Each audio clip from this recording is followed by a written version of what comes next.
keeping with the old theme, this is a poem by a friend of mine, Ernie Cline, out of Boston, called When I Was a Kid. Yeah. When I was a kid, adults used to bore the living shit out of me with their tedious diatribes about how hard things used to be when they were growing up. What with walking 25 miles each way to school, every morning, uphill, both ways, through year-round blizzards, carrying their younger siblings on their back to their one-room schoolhouse where they maintained a straight-A average despite their full-time after-school job at the local textile mill, where they worked for 35 cents an hour just to keep their family from starving to death. And I remember promising myself that when I grew up, there was no way in hell I was about to lay a bunch of crap like that on kids about how hard I had it and how easy they've got it.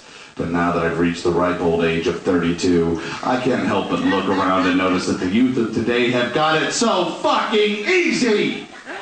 I mean, compared to my childhood, you live in a goddamn utopia, and I hate to say it, but you kids today, you don't know how good you got it! I mean, when I was a kid, we didn't have the internet. If we wanted to know something, we had to go to the goddamn library and look it up. And there was no email. You had to actually write someone a letter with a pen. And then you had to walk all the way across the street and put it in a mailbox, and it would take like a week to get there. There were no MP3s or Napster. If you wanted to steal music, you had to go down to the record store and shoplift it yourself. Or you had to wait around all day and tape it off the goddamn radio, and the DJ would usually talk it over the beginning and fuck it all up. You want to hear about hardship? Couldn't just download porn. You had to bribe some homeless guy to buy a hustler from the 7-Eleven. It's either that or jack off to the lingerie section of the JCPenney catalog. Those were your options. There's no call waiting. You were on the phone and somebody else called, they got a fucking busy signal.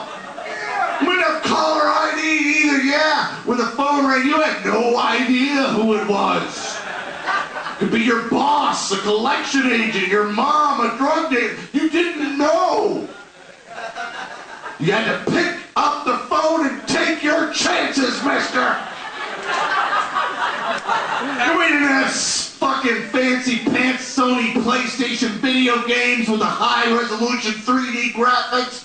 We had the Atari 2600 with games like Space Invaders and Asteroids, and the graphics sucked ass.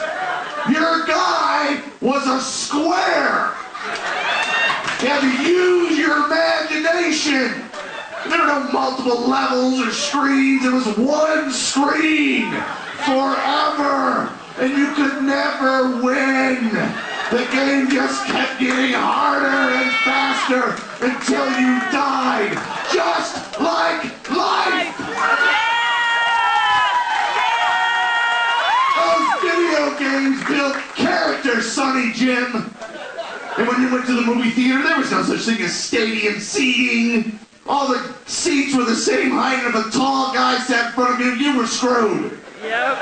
And sure, we had cable, but we only got like 20 channels. And there was no on-screen menu. You had to use a little book called the TV Guide to find out what was on. And there was no Cartoon Network. You could only get cartoons on Saturday morning. Do you see what I mean? We had to wait all week. You spoiled little shits. The problem with you kids today is you got it too goddamn easy. I swear to God you wouldn't last 5 minutes in 1986.